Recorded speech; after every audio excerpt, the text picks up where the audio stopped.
Hello, everyone, and welcome to yet another book-ending episode of Avatar, the podcast. The second one ever. The second one ever. I'm going to use an old joke that I think we should use for every end cap for a season and let everyone know that I am Acorn Bandit, and joined with me today is none other than Booster Greg. I re-listened to like half of the book one end cap, and I was like, that's a funny bit. I like that. We're just going to do that every time we end a book now. So look forward to that. And if I forget my book 3, which I probably will, you're welcome. Oh my gosh. New traditions that may or may not actually be funny, but you know, it's funny to us right now. So enjoy. You know what? As Mrs. Boost will attest, if I think it's funny, then I just assume everyone else thinks it's funny, which I'm learning may not always be the case. But you know what? Doesn't matter. Anyways, we're going to go through all of book 2, and we're going to talk about the ups and downs, favorite characters, overall MVP. You've heard the book 1 recap. We're just going to do that for book 2. You know what to expect. It's going to be great. Something to talk about really quickly. I think maybe at the end or whatever, somewhere in this episode, I did, as promised, watch the M. Night Shyamalan interview at the end of book 2 Blu-ray special. Oh. I have thoughts. I have lots of thoughts on that. So we'll throw that in there as well. Before we really jump into the recap, I do want to take a moment again to thank everyone for the 5-star reviews, for all of the emails, for all of our patrons who are generously donating so that we can actually afford our editor for editing these podcasts versus just paying for them out of pocket, which is super appreciated. And I'm very proud. We're almost caught up on all the emails. I'm so excited. Yeah. Oh my gosh, I am too. We're finally in the, I would say, mid to low double digits. So yes. Yep. Yes. Yep. By the time you listen to this, we may be caught up. Who's to say? Yeah. Who and knows? So that means that all the content that we've gotten from those emails that is sitting in our inbox, we're going to keep it there. And we're going to go back to that for Angmail episodes, which may or may not go through a rebranding. We've been talking. We have ideas. That's right. We do. And we are going to announce some of those ideas at the end of this episode. So don't go anywhere. Listen all the way through. I've been obsessed with our Spotify analytics as a side note. And so I'm just like, how many people listen to it all the way through? How many are not? All the way through. And you'll know what we're talking about. All right. So I guess we should stop stalling at this point and just jump right into it. The first topic to talk about is our favorite episode of book 2, or maybe 2 or 3 if you can't choose just the one. There were so many things to go through. There's so many wonderful episodes. So we can't say them all, but we'll give ourselves some leeway, right? Yeah, let's give ourselves some leeway because I actually came up with a top 5. What? I couldn't even reduce it to 3 or 2. Okay. So I have a top 5 list. Yeah. I can go first if you want. You can, so then I can make my top 2, top 5 as well. Oh, God. All right. Okay, so Acorn's top 5 favorite episodes from book 2. Should I go backwards from 5 or forwards from 1? Let's go backwards from 5. That's the exciting thing to do. More dramatic. Okay. More dramatic. I agree. Yeah. My number 5 was the library. Ooh, okay. I would even say, like, if I could combine the library and the desert, since it technically is like one long arc of the story, then I would do that. But if I had to choose one, it would be the library. I remember that episode captivating me from the very first time I saw it because something about a sunken, mystical, spirit-owned library with vast amounts of knowledge living under the desert in the Earth Kingdom was just so captivating to me. And it has stayed one of my favorite episodes. So that is my number 5. My number 4 is Crossroads of Destiny. I just thought it was such a good finale to the season. So much happens in it. After spending the whole season watching these characters get into different positions in the Earth Kingdom, this just really like spun it all on its head. So wondering if Zuko's going to choose good or quote unquote evil, the side of the Avatar or the side of the Fire Nation. Watching Azula maneuver her way through the palace and keeping the upper hand on the Dai Li and Long Feng. Watching Zuko and Katara come into contact and wondering what's going to happen here. Is Katara going to be able to heal his scar? That'd be amazing. And then at the end, watching as Aang is able to achieve the Avatar state, but then that quickly going south and everything changing because we don't know what happened. He got struck down. Is he going to be okay? I mean, obviously we're going to have another book, but in the moment, it's really tense. It's really concerning. So anyway, action-packed finale. Super love it. Lots of great stuff. So that is my number 4. Number 3 for me was The Guru. I just really enjoyed that narrative. And it's probably coming from a place of like self-healing and just how beneficial therapy is. I mean, if I can make a tangential connection here, what Aang goes through in dealing with the pain and shame and guilt and all of the gunk that he's trying to clear out, I think it calls back to a lot of the stuff that you face in therapy, which is super helpful. It's very healthy. And it's something that I think everyone should do, is just kind of take a look inside, do some cleaning, face some things, be able to move past them, because ultimately it clears the way for you to live a more settled and peaceful life. And I just thought that also the imagery of the chakras and the use of the pools and the Indian influence in all of that imagery was just really beautiful too. My number 2 was Bitter Work. Oh my! Which was kind of a surprise for me. I can't believe I just made my top 5 real quick as you were talking. Yeah, and we have not intersected yet. We don't have any overlaps yet. Really? Yeah, it's wild. That is shocking. Well, but maybe one. Actually, maybe one. Okay. I haven't gotten to number 1 yet, so we could still overlap. We could. But, you know, this isn't too shocking to me because back in the recap of book 1, we discovered that you are a firebender and I am a waterbender. And we both like to live in the Earth Kingdom. So the fact that we have opposite picks for our favorite episodes is maybe not that surprising. No, maybe not. Anyway, Bitter Work was kind of a surprise for me. I really, really enjoyed that episode. And I think it's because of where I am in my life right now. I'm older. I've experienced some things. I've looked for certain wisdom that actually Uncle Iroh gives in this episode. And so the messaging of how it's important to pull wisdom from many different places, and how if you don't do that, if you only take it from one location, it ends up making you a little more rigid and stale. Understanding others, especially in this world, the other elements and the other nations, helps you become a more well-rounded whole person, which is something that I think as I've gotten older, I've been paying more attention to, because we live in a very diverse and varied world, and we can draw strength from our differences sometimes. So being more aware and open to that, I think, is a important thing to keep an eye on. So yeah, it made its way into the top 5 and is my number 2. So that's cool. Yeah. And now for my number 1. Yes. This may or may not be surprising to anyone. I feel like this is going to be an overlap. This is going to be an overlap. I'm calling it right now. My number 1 favorite episode is The Blind Bandit. I was just going to try to I was watching your mouth move and I was just like, I'm going to say a Blind Bandit at the same time. And I missed it completely, but I knew it. Well, this is a podcast. We could edit it to be. No, we're not going to do that. We never edit our podcast. We do it in one take all the way through and we never mess up on anything. As far as you all know. We have perfect takes every time, not one hair out of place. So yes, that is my top 5. What about you, Greg? Since you made a top 5, what are your top 5 favorite episodes?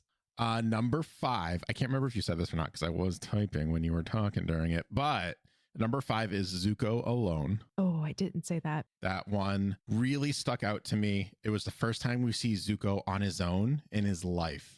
And it was very interesting to see the decisions he made and the life that he led without any knowing supervision. We know in hindsight now that Iroh was right behind him and making sure he was okay, but he was not aware of that at the time. So it was cool just to see him become an everyday one of the people, Earth Kingdom members. You know, he was just out there being a good influence, kind of being broody, but I think we all love when Zuko's just a little broody, to be honest. I think that's like just the chef's kiss of Zuko moments. And we see him finally at the end embrace who he is. Although he does kind of go back and forth a little bit past that episode, but it was the first real step, like big breakthrough moment that we saw. And without any of Iroh's immediate influence, let's say. Number 4, I don't think will surprise many people, is maybe how higher up on the list it is, but it's Appa's Lost Days. Oh, yeah. I love this episode so much because it really makes you feel like it really kind of like makes you miss Aang on Appa's behalf and vice versa. It does a wonderful job telling a story of multiple weeks or months or however long it is over the course of a 22-minute episode. You get all the feels that you would in like a movie or a whole season, just condensed. It was minimal talking too, because it's all really from Appa's point of view. It was very well done, and I super appreciate that one. And that one also made the list as well, because I think, as everyone remembers, when I was thinking about book 2, this episode jumped right out immediately from my first watch through ever. So it has that like power to it. An emotional punch in the face. Yeah, really does. Speaking of emotional punches to the face, my number 3 pick is the Tales of Ba Sing Se. Oh. For none other really than the Tale of Iroh and the Tale of Momo. Yep. This episode has, again, that emotional power behind it, where you have Iroh reliving the life of his son on a very special occasion. And you also have Momo trying to search for his lost friend, Appa, which is both just like grueling if you don't like feeling feelings. It's just like you have to confront some sort of inner emotional works that you have when you're watching these 2 episodes. So that was my number 3. Number 2 will surprise everyone that it's only the number 2 slot, is the Blind Bandit, for none other than the fact that it just introduced Toph, and it's a brilliant introduction to the character. We see both sides of her so brilliantly, the quote unquote helpless princess behind the wall, right? And then we also see the rough and tumbling wrestler, which is amazing as well. Yeah. Number 1 shouldn't surprise anyone that this is my number 1 pick. It's the episode that I forgot existed when I was thinking back on book 2.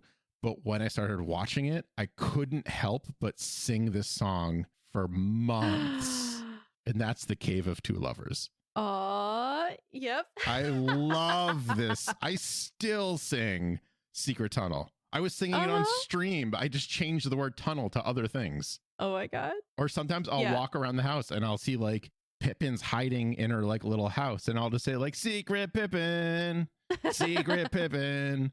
Under the coffee table, secret, secret, secret, secret, Pippin. It's just like all the time now. I love that. It's the best thing for me that came out of book 2, because this episode had laughter, it had romance, it had drama, it had action, it had a great moral at the end of it. It was everything that I really liked about book 1 condensed into one episode on book 2. Yeah. It was a really cool way to not technically start the season, but like really is only the 2nd episode. So I think I can still say start the 2nd season and be like, this is what things used to be like on book 1. Now prepare yourself, because everyone remembers the finale to that episode was Omashu has been taken over by the Fire Nation. So it's like, okay, this is what was happening in book 1. Now book 2 is going to be a lot different. Yeah. And they moved on. So that's my top 5. I love it. I'm shocked that we only have one overlap. Yes. You know, out of like 20 episodes in this season, we each picked completely different episodes, save one. Yes. Well, I think I had a feeling we're both going to pick the Blind Bandit. Oh, yeah. I mean, how much did we talk about that leading up to watching the episode? I mean, shouldn't be a surprise. No, it shouldn't be, but it's just kind of funny that it was my top 2 and your top 1. That's really good. Yeah. There was a couple like honorable mentions. Like I really did like the City of Walls and Secrets for the introduction of Long Fang. Yeah, that was good. Lake Lao Guy as well. Like pretty much most of the stuff with Long Fang I really did dig, but when I sat down and had to put everything in a list, these are just what made sense. The 2 that I had picked, if anyone is wondering, before the top 5 were obviously The Cave of Two Lovers and the Bland Bandit. That's not true. The Cave of Two Lovers and the Blind Bandit. those were just like it right off the bat. I didn't really need to think about it. And then as you were talking about your other three, I was like, yeah, this is a little more complicated, but we got there. Yeah. Yeah. That was great. Yeah. Oh my gosh. This was too. All right. So let's move right along. Your favorite character of book 2. Now, there's a caveat on this one because we are deciding that there are no repeat favorite characters, which I think is going to be tough for me on book 3 now that I'm thinking about it. But we cannot mention Katara and we cannot mention Sokka. Or we can mention them, but we can't mention them ever again. That's it. We can't talk about them. Period. No, we can't choose either of them as our favorite character of this book. Yep. They've received their awards and now they've retired. They cannot be our favorite characters of a book anymore. Yep. Anymore. Don't be greedy, Sokka and Katara. You got your one award. Let someone else get the awards. Okay. Who's your favorite character of book 2? This I'm very curious about. I'm interested to see if we're going to have the same favorite character here. I guarantee you we are. Yeah. Okay. I guarantee you. Well, my favorite character of book 2, again, probably doesn't surprise anyone since we did end up featuring an enamel pin of her. Yep. It's Toph. I have on my notes typed in all caps, Toph. Yep. Yes. I mean, let's go through the list here. Yep. We get teased about Toph in the swamp when we discover that Aang is about to meet this mysterious person who may or may not be related to his earthbending. Yep. Then we meet her, and she's not only the coolest, strongest, sassiest earthbender we've ever encountered, but she's also living a double life. She is a 5 times winner of the Earth Rumble. Yep. But she's also this unassuming, gentle, blind, well-behaved, well-mannered girl who lives with the wealthiest family in basically the Earth Kingdom. One of the wealthiest, I would say. Yeah, for sure. We go from there to experiencing more of Toph's wonderfully rocky personality in the chase and all of these other episodes that show Toph integrating into the Avatar team and some of the speed bumps that they've had and getting to know each other. But then she goes from there into teaching Aang earthbending and then coming up with freaking metal bending. Yep. Comes up with a new subform of bending and then surfs her way across the kingdom to meet up with her friends. And I'm telling you, when I went and watched book 2 again, when I got to, I think it was the Earth King, when they stormed the palace and were going to tell the Earth King about Long Feng and this secret plot and the secret war, that sequence of them coming into the palace and fighting their way, saying, I'm sorry, the whole way along. Yeah. Sorry. Ooh, watch out for that. Ooh, sorry. Don't hate me. Yeah. Yeah. That sequence of them fighting their way into the palace, I mean, oh my God, Toph is in rare form. The way that she bends and flattens stairs and uses these like spinning panels of rock to block her and her friends, like it's so impressive. Yeah. And so basically what it comes down to is this season is chock full of best of Toph moments. And I got to recognize that and give her my favorite character award. Yeah, for sure. For all of that and for me as well. And also the fact that she's on top of being this amazing, powerful, independent character.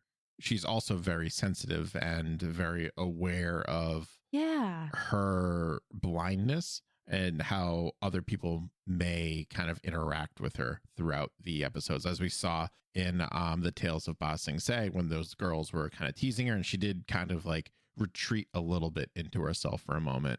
And that's just brilliant writing. That's just like keeping characters 3-dimensional, understanding that, like you can be tough. That doesn't mean that you don't have to suppress feelings or anything like that. Like it's okay. Yeah. Which is a really ahead of its time moment for 2006. I think that was at that point. For a kid's show?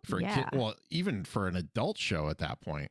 When this episode came out, it was September 29th of 2006. I feel like we were still very much in that if you're tough, you don't have any feelings. You're just like that like macho is kind of outlook on life. Yeah. Which is not healthy. No, the emotional narrative of that time was definitely different from where we are today. Yes. But you're right. It's held up and it's been, honestly, I can only pick out a small handful of moments in this show that I'm like, that didn't age very well. But everything else. Mostly Iroh and June. Yeah. Mostly Iroh and June. Also, that one moment where Sokka's like, you talk too much to Suki when he kisses her. And it's like, oh, yeah. Don't shut her up, please. You could say something different than that. But like, she said that to him. That's true. That's true. It was so far apart that I didn't make that immediate connection. But it's also probably because of the time period I live into. And that's just something that could be taken the wrong way. But you're right. From the story's perspective, he was repeating something that she had told him. Yes. So like what he was trying to do was show, not to be an apologist, but I think the writing was trying to show that he listens to her and pays attention to her. And therefore his wit kind of like took something that she said to him and flipped it back to her. However, in the year 2020, when we covered it, that wasn't super appropriate to say to anyone, much less maybe a potential romantic partner or a human being in general. So yeah, for sure. Okay. So now that we both agreed on Toph, that means we cannot pick Toph for the next book. Yep. I'm going to have a real difficult time not picking Sokka because of based on what I remember, but we'll see what happens. Let's move right along to a topic that something we really had to pay attention to as we're going through these episodes. And that's going to be our favorite side character, not part of Team Avatar or Team Avatar Extended or the villains. This is a side character. Yeah. I didn't have as hard of a time picking a favorite side character as I thought I would. It became very clear to me watching through the season again that my favorite side character is going to have to be the Swamp Benders. Oh, I had a hard time doing it because there's so many great characters. Yeah. But I'm glad you said them because that makes me feel better that they're going to get talked about on this episode. They're going to get some recognition. Yes. Yeah, no, they're amazing. And also, just a little side note here to kind of pull it through the story of the world. Think of this. Wan Shi Tong from the library tells Katara that she might as well not try to fight him because he knows Northern style, Southern style, and Foggy Swamp style. The fact that the Southern style is gone at this point, they've lost that history. And the fact that Wan Shi Tong not only knows it, but also knows the Foggy Swamp style. Like, I think even though it's not explicitly explored, that points to a very long and rich history and culture in the swamp that we don't get to see, but we get little hints of it. And so I want to give my favorite side character award to the Swamp Benders because they are just so unique and so cool. And I'd love the fact that they have their own distinct culture and bending style in this world.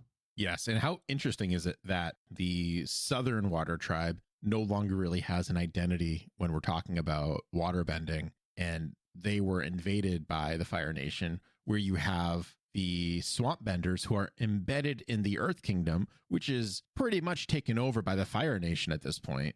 And they still have managed to not only stay a secret from them, we think, but also they're able to preserve their heritage and their cultural identity. That's impressive. Even though they come off as just, and pardon the lingo on this, as like dumb hicks, essentially, based off of their voice acting, they are far from it. They're very powerful and, dare I say, resourceful, down to earth. Yep.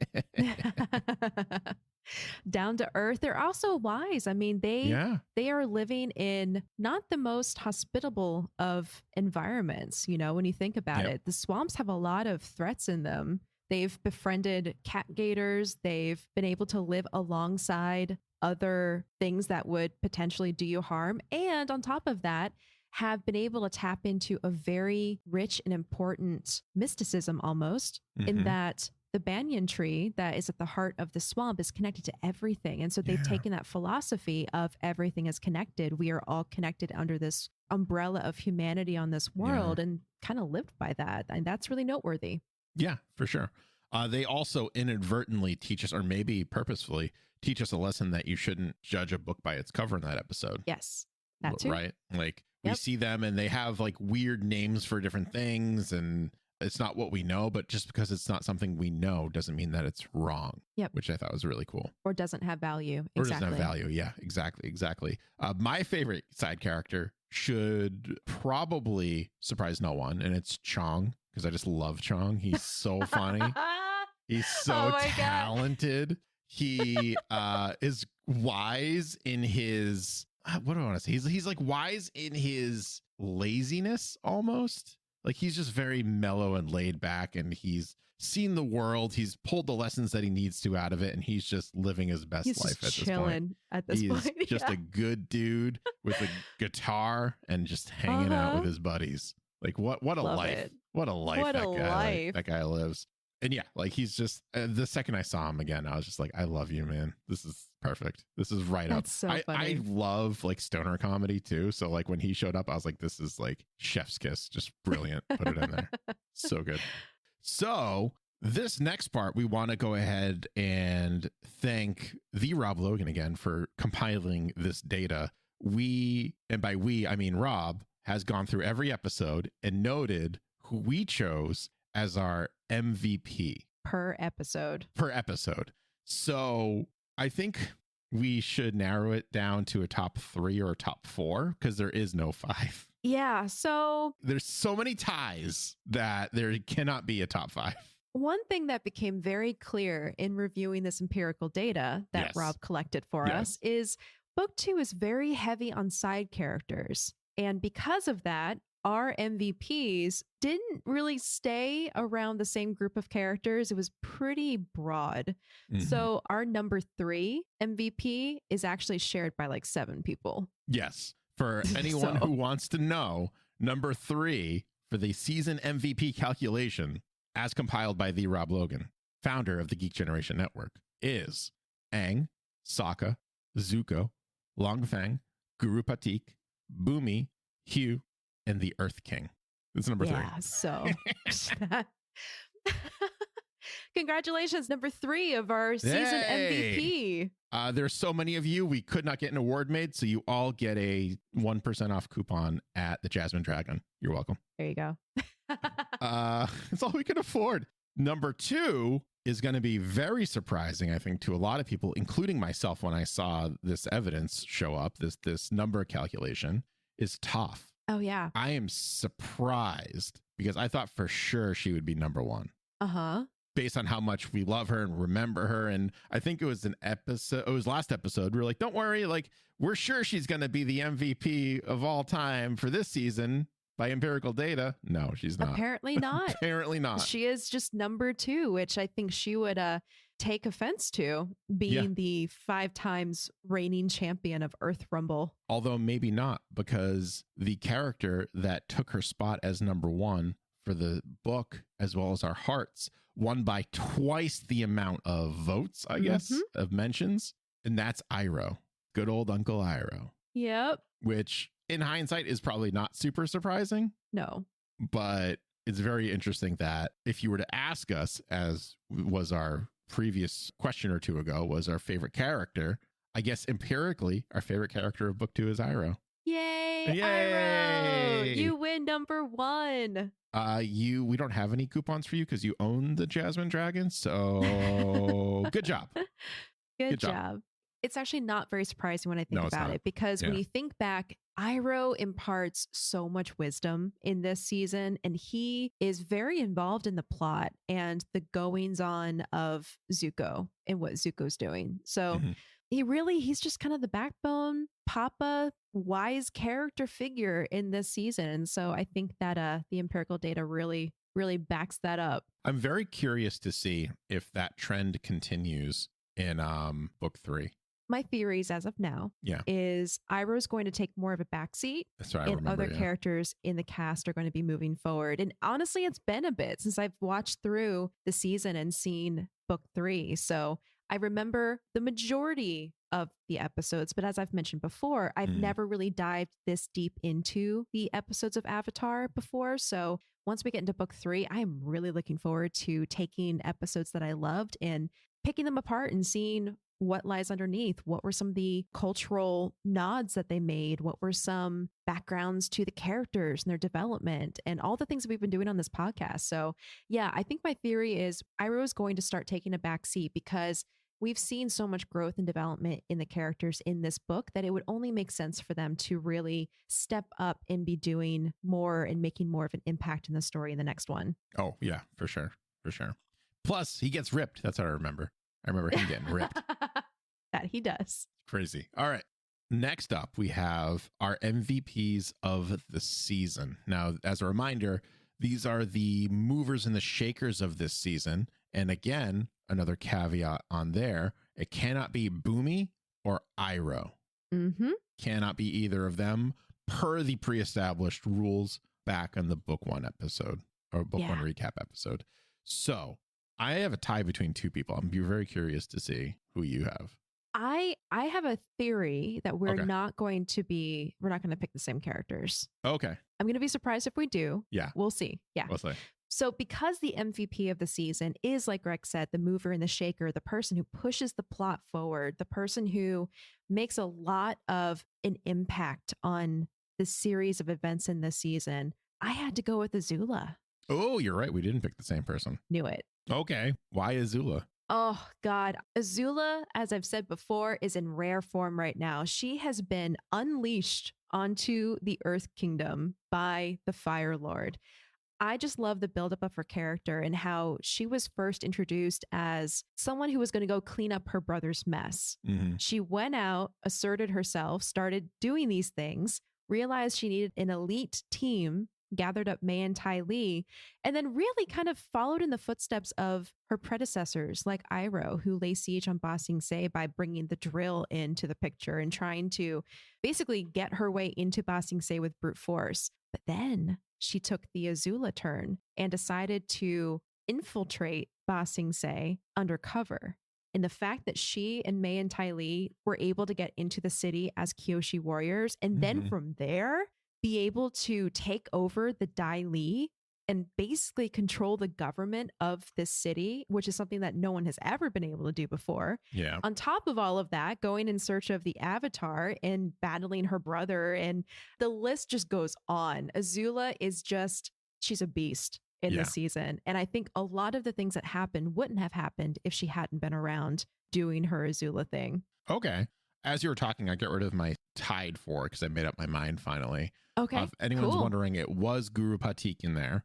I think because he should get a notable mention for sitting in place for 100 years. No, but he's very wise. He had a lot to impart on Aang.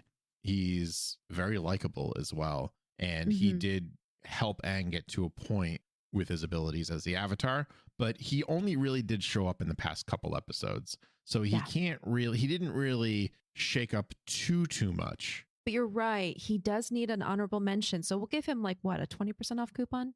10. We're not made 10? Of money here. We're not made of money. What do you think this is? So who is your number one? I mean, she's definitely a mover and a shaker of the earth. Okay. But there's no rule that says that I can't say Toph again as the MVP for the season. There's no rule that says I can't have the same favorite character and the same MVP. But not only do I get to get that pun in there because she moves and shakes the earth with her earthbending. She does. But she also did really help Aang throughout this season. Not only is she his earthbending teacher, she really completed a group of friends, in my opinion, and is such a positive influence for any young boys or girls out there who needed this sort of role model. Yeah. She, like we said during our favorite character part, she definitely marches to the beat of her own drum. She's unapologetic, but she's still a person.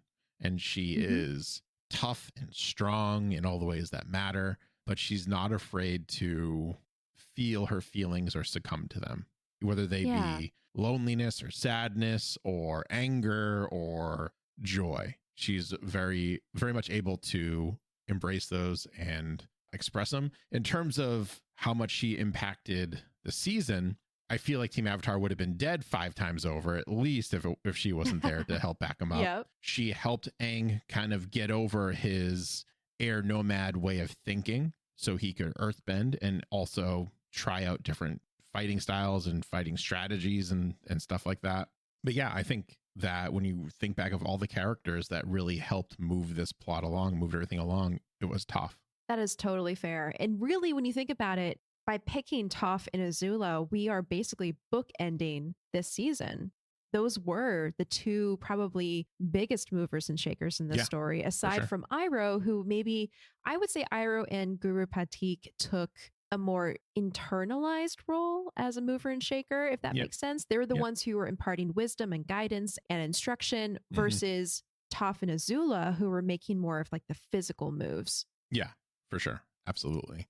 Also, if we didn't have that rule, I probably would have chosen Boomy again, because he literally helped Aang figure out, not just because I love him, but he did help Aang think of something that he never would have thought of again, which is sometimes you just don't have to do anything. Yeah. Sometimes neutral Jing is the answer. Yeah, for sure. All right. That brings us to the moral of the season. Now, keep in mind for book 1, the morals that we kind of picked out were thinking outside of the box and family is what you make it. Yeah.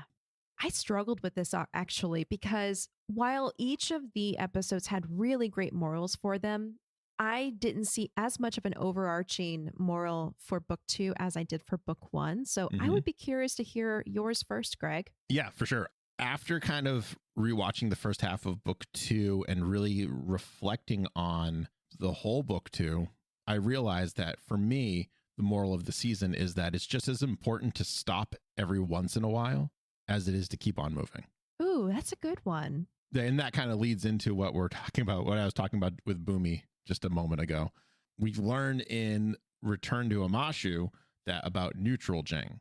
So what happens the next episode? The swamp literally tells Aang to stop moving and listen. And as we kind of go through, we realize that he's moving, and he moves throughout Avatar Day, the Blind Bandit, and Zuko Alone is literally about stopping. Zuko Alone is about stopping, taking in your environment, living a life. And then what's the next episode after stopping? The chase. So we're moving again.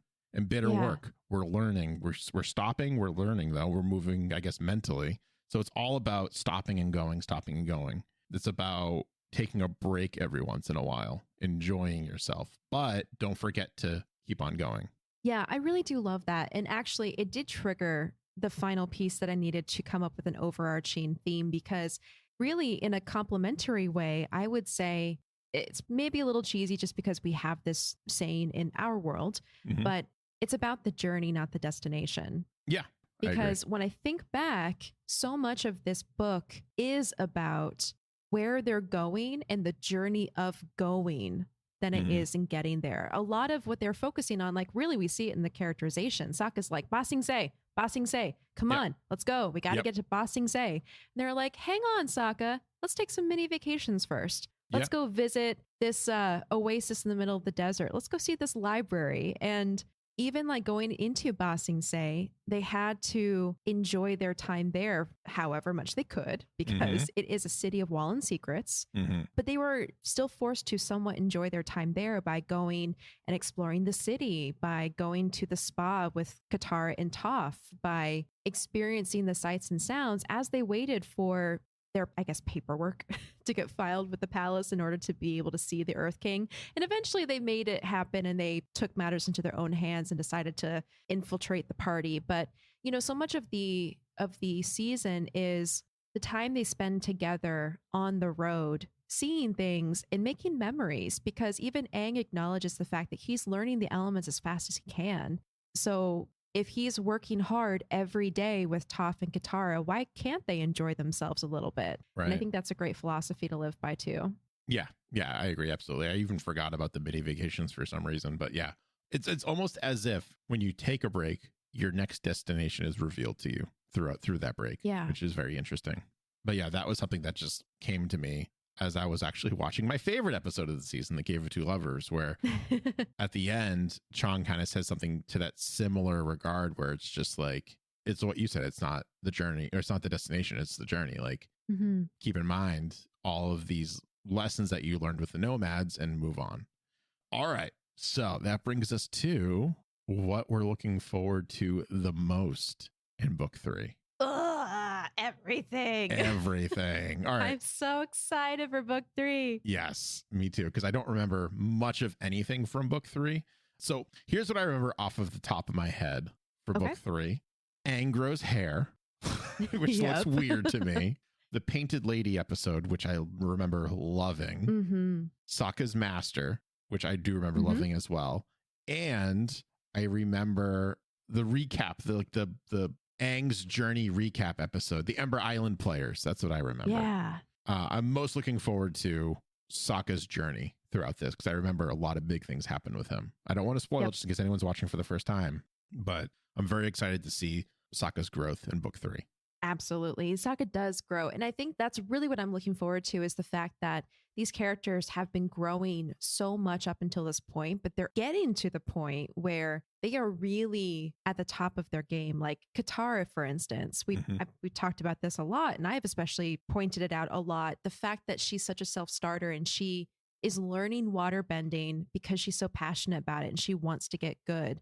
And so she was practicing before they got to the North Pole. She practiced with Paku with every piece of her heart and soul, and then became a master waterbender. And even from there, she's still continuing. She's almost picking up these side abilities along the way. She now can bend water. She can heal. And from here, it's just watching her innovation. And I think that applies to all the other characters too. They're becoming very skilled in their bending and skilled in their fighting and skilled in their tactics and reasoning, that when we get into season 3, the closer we get to the Fire Nation and fighting the Fire Lord, we're going to see all of that kind of zero in with precision. And so I'm excited to see that. Yeah. I'm also excited to see the Fire Nation because a lot of the season is going to be set there.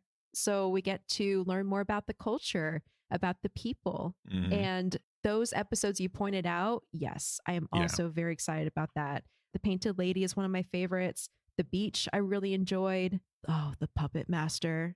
That one is maybe in my top 5. I'm making a prediction now. Yeah. I think when we get to the recap of book 3, the Puppet Master is going to be really high up on my list. Everyone keeps on talking about the Runaway and the Puppet Master in the emails. And I'm just like, I don't remember either of those. So I'm very excited about it. Keep yourself unspoiled. I want a pure experience for you, and I want to live through it with you. Well, it's also entirely possible, too, that I watched the first few minutes and I go, oh, yeah, I remember this episode. That's true. You probably will. That has happened a couple of times, but I'm not going to read the description of that. I'm going to scroll up on the wiki and get out of here. But yeah, I'm very excited to. This is going to be as fresh as it'll get for a rewatch for me in terms of like, you ever watch something so good and you're just like, I wish I could watch that again for the first time. Absolutely. This is as close to it's going to get for me with book 3. And I'm very excited. All right. So I guess now we should probably tell everyone what's coming up for the podcast, as well as a couple other ideas that we've been kicking around the old podcast Avatar studios. And by that, I mean our rooms, I guess. The Zoom call, I guess. Yeah, let's do it. Let's do it. So the first thing we want to do is get this out of the way. It's still an idea we're cooking up, and that pun will make sense to you in a minute. Because as a couple of people have emailed into us, there is an Avatar: The Last Airbender cookbook that is available for pre-order on Amazon right now. I've already pre-ordered it, and we're going to incorporate that as soon as it's released into the podcast in some way, shape, or form. Yeah. The oven's still preheating on that. But once things start rolling, you'll know, and we'll tell you. Yep. Number 2 is we are going to be rebranding and reformatting the Aang Mail segment. There was so many wonderful, brilliant, captivating, well-written emails that came in that we felt like just kind of doing Aang Mail and reading them and reacting wasn't going to do anyone any justice. So we are going to turn that into a series we're calling Avatalk. Yeah. The podcast. No, just kidding. No, the podcast is just Avatalk. But that is going to be a live show that's going to be over on twitch.tv/the Geek Generation. And times and dates when that start will be mentioned on our Twitter. And once they start rolling, I would imagine we'll tell people as well on the podcast. But that will be live on Twitch. So if you ever wanted to interact with both of us at the same time, that will be your shot. About Avatar and strictly Avatar. And I will try not to use sound effects. I will try not to use voice changers. No promises. No promises. Because sometimes the finger just slips and all of a sudden you have a laugh track or a clapping track or a demon voice. But that's fine. So yeah, I'm really excited about this new format because like Greg said, like it started out with just responding to and thanking and discussing the points that people brought up in the emails, but it's turned into this amazing like community discussion that we want to turn into more of a community experience because We have so many people writing in about their favorite episodes, their MVPs. Have you heard about this thing? Here's some pictures. Have you discovered this theory before? And we just want to be able to discuss that in more of an open form versus just doing like a read response type format. So we're really excited. We hope you are too. We'll give you some more details once we know more. So that brings us to our final new content exclusive to Patreon. Yeah, this one we're also really excited about. So we wanted to have a way to give back to our patrons even more. And we came up with this really kooky, fun idea where our patrons will pick out someone in the background of an Avatar episode, any season. And Greg and I will come up with a name and a backstory for that person. Kind of similar to what we did with Song's mom. We named her Melody. Yep. We talked about where she came from, what was her life like. We want to do just a fun, interesting series exclusive to Patreon where we come up with even more Avatar content set in this world featuring the characters that we see in the background. Yes. And now obviously this information is going to be non-canonical because we're making it up. Everything from their name to maybe we'll just do the exercise. You ever do the creative writing exercise where it's like you have to think of their name, their favorite movie, their favorite food, stuff like that. Like maybe we'll dive into that and just kind of see where it takes us. This is going to be for all of the patrons who do a $5 or more support. So that means that you are part of the 100-year war or anything above that as well that will be released. So what we'll do is at random, we'll get the ball rolling. We'll choose the first one and then we will pick someone else that is one of our patrons. And that'll be that. Yeah. Yeah. It's going to be a fun time. I cannot wait. I know. I'm so excited. If you're interested in joining the 100-Year War over on Patreon, meaning you get to, with your pledge, choose a nation that you represent. And every month, we will talk about who is leading in the 100-Year War, who has the most members. Check us out on patreon.com/Avatar the podcast. Yes, that's right. Speaking of which, yes, we want to talk about that, right? Who's leading in the 100-Year War right now? So, just so everyone is aware, right now, the Fire Nation is winning the 100-Year War. That's right. Can they be toppled? Do they need to be toppled in this 100-year war? Just because that's what happened in Avatar: The Last Airbender and it's not great doesn't mean that that's what's happening with our community right now. I know they're all wonderful people, and I don't see an Ozai that has contributed to our Patreon. So that's good. They might be fine. They might be good. But it is the Fire Nation right now. Fire Nation is leading. Oh, man. And it's not by a lot. I'm not going to say how much because I don't want to swing anything too much, but maybe they can be toppled by the time we talk about it next. We'll see. You know, I think it's really actually appropriate that the Fire Nation is leading because of where we left off in book 2, right? That is very true. Yeah. With New Ozai and with the infiltration of Ba Sing Se, like it's pretty topical, right? Yeah. Oh, for sure. Absolutely. So yeah, I guess it is very poetic that right now the Fire Nation is winning according to our community. And with all that being said, that's everything. That is the end of book 2. Oh, it's real now. It's real. It's hitting me. We are going to be covering book 3 next.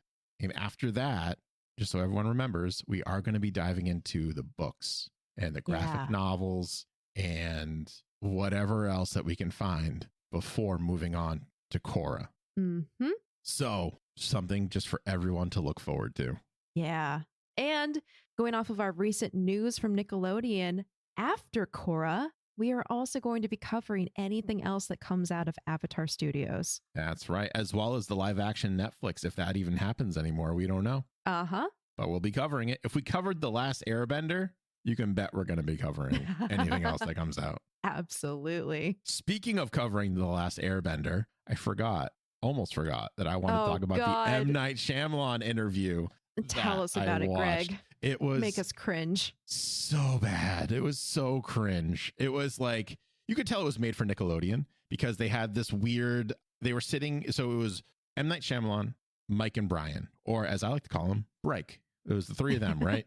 And they were going back and forth about just like questions and answers. And between each question, they would do this weird animation where they had everyone sit in different seats and like take a picture, and then they would switch seats and take a picture. So they were just like they would do like the boom ba da ba doo doo, like the end credit song. Yeah. For Avatar, and they would just like shuffle them all around, and then they would like stop, and it was odd and bizarre, and I was like I was like getting a headache. Chairs? Probably it was like musical chairs, but like they took only like a frame and they just like kept on overlaying it like a stop motion, but not. It was bad. Weird. That's really weird. Other than the presentation, the content was not great either. The highlight is M. Night Shyamalan seemed to be genuinely happy with getting this property to direct. There's an excitement about him. He was like, I cannot wait to do this. He talked at length about how he hadn't heard about the show before, and his daughter got him into it, which is not surprising because we talked about that during The Last Airbender. But I think having him talk to it with the creators of the show, there was like a twinkle in his eye. And all I could think of is how tragic it is, because he kept on talking about over 3 movies when I get to do, or if I get to do these 3 movies. And one of the theories that I have about why he chose the Fire Nation to be represented by like a Middle Eastern instead of a Japanese influence was because Zuko is his favorite character. He confirms that Zuko is his favorite character in this interview, and that the Fire Nation is like, his favorite nation essentially. So I was like, oh, that's why you made it influenced by your culture versus the Japanese cultures, because you felt that connection. And you changed the source material to fit that. I'm sorry. That's so weird. That's so weird for a writer and director, and I guess producer, to like change the original content just because of their favorite character. It's like it's like a fan fiction or something. You know what I mean? Like you completely change it because it's based on your preference now. Yes. Yeah, I agree. It was horribly acted. They had little skits in the middle too, where Brian would be asking him a question, and then this is the most cringe thing, and I almost turned it off after this because I couldn't handle it anymore, but I persevered. Brian asked him a question. Mike tapped him on the shoulder and said, "Night," and then asked him a question. And it was the most scripted, acted thing I could it was bad. It was not good. Oh no. Another one of the tragedies of this interview is Mike and Brian were super pumped to have a name like M. Night Shyamalan direct something that they're working on with him. And this is also M. Night Shyamalan, or Night, as Mike affectionately calls him. He goes on to say that this is the first movie that he directed that wasn't his own property. Like, he's written adaptations before. He wrote the Stuart Little movie, but this is the first thing he's directed and kind of written as well. So it's really sad to see this excitement and this joy and know what's going to happen. Oh God. It's like knowing the Titanic is about to capsize and watching all of the hope and the light during the boarding and going, oh no, you don't understand. You don't even know what's about to happen. Oh no. The positive from this interview is I think I can now, during a director's commentary when I'm listening to it, be able to tell the difference between Mike and Brian. I think. Oh man. I found it. Yeah. Like there's something. That's a positive. Brian says things in a different way than Mike. Like he's almost got like a lisp of some kind, not like a speech impediment or something. I think that's going to be the key indicator. You'll find out on book 3 when I watch a director's commentary and watch me be like, remember the thing I said? That's full of crap. Don't listen to me. I still can't tell. I feel like that's going to happen. We'll have to wait and see. So yeah, it was just, there was no new content in there from what we had already talked about with The Last Airbender, but just the feeling of just impending doom that I had while watching it. And also the horrible editing and acting. It was terrible. Oh, one point Mike goes, oh, if you're ever looking for an Aang, you can ask me because Mike is bald. That's right. And then M. Night Shyamalan is like, oh yeah, totally. I'll let you know. Then he goes to Brian. He goes, what's this guy's deal? But it was like, again, terribly acted. Like scripted. Yeah. Oh, it's like the director of this whole thing, which is like, this would be really funny. Trust me, just do it. And M. Night Shyamalan's like, I don't want to do that. I'm a filmmaker. This is stupid. But yeah, that was all that content. That was found on, I have the Blu-ray that I bought off of Amazon when we first started the podcast, which also included Avatar as well as Korra. So I'm sure that's on probably any Avatar Last Airbender Blu-ray that you can find now. Yep. But at the same time, we may have saved you some pain. Yes. By describing it. You don't have to go watch it because now you know. Now you know. It's not great. All right. And like I said, now that part's out of the way, now we're really at the end of book 2. It's over. Remember, we are going to be taking a little bit of a break from episodes for a little bit, just as we did with book 1. If you find yourself with some extra time on your hands, maybe you do, maybe you don't. I don't know why I'm turning into Tony Soprano over here.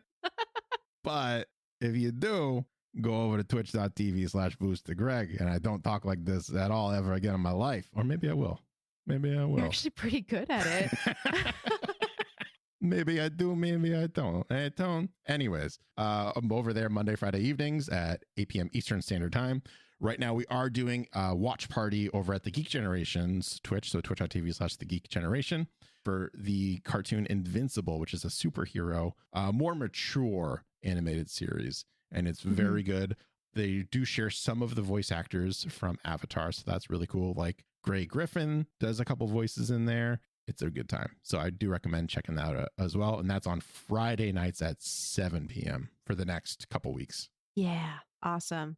And you can find me online at Acorn Bandit and also on joysons.com, JOISANS.com. If you add a /pages/acorn to that, you'll see all my stuff as per usual. Nothing really exciting happening with me right now, except for my Final Fantasy X novelization, which you can find out on that page I mentioned before. I'm going to be busily writing to meet my deadline of writing a book by the end of the year. Other than that, you can sometimes find me over on the Geek Generation for indie showcases. I also just got a wrestler made for the Rob Logan's WrestleMania. You Is that did? what it's called? I did. It's called The Wrestling Generation, My Wrestler. So everyone knows. The Wrestling Generation, My Wrestlers, everyone knows. It's called Avatar X. It came up last second. I was like, oh, it should be like Booster X. I was like, no. Hold on. Avatar X. It has nothing to do with Avatar The Last Airbender. It just sounds really cool. And I love it. Yeah. My Wrestler hasn't been released yet, but I recently submitted the form to Rob. So you can find Booster Greg on Twitch, and you can also find our alter ego wrestlers on twitch.tv/the Rob Logan every Wednesday at 6. That's right. And as we mentioned before, you can always email into us if you have any theories, fun fan fiction, anything Avatar The Last Airbender related. You can always email us at avatarthepodcast@gmail.com, and that will be put into our new Avatar live show on twitch.tv/the Geek Generation. You can always tweet at us at Podcast Avatar, leave us a 5-star written review, which we'll be adding into our episodes from book 3 right in the beginning going forward. And that's on Apple Podcasts. If you don't use Apple Podcasts, you can also send us a quote unquote 5-star review via email, and we'll be happy to read those as well. Yes, and those will, just so everyone knows, most likely be featured, if they have any theories or anything, on Avatar. If it has a theory, it's on Avatar. If it's a 5-star review, then it'll be on the show, just to really make it clear as mud, I guess. Anyways. I think we achieved that. Good. Great. That's what I aim for. Clear as mud. That is all of the time that we have for this episode. Coming up next time, book 3. Book 3. Can't believe it. Can't believe. We're 2/3 of the way done with Avatar The Last Airbender. Yeah. Wow. Yeah. 2/3 of the way through the original series. 66.66, right? Isn't that what it is? 2/3 is? Yeah. Something like that. 0.667% of the way through Avatar The Last Airbender, the series. Wild. Wow. All right. Well, like I said, book 3, all this and more, next time on Avatar the podcast.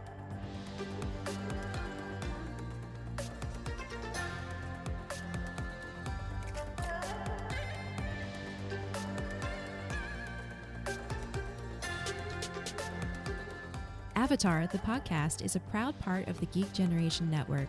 Remember to check out all of our podcasts at thegeekgeneration.com.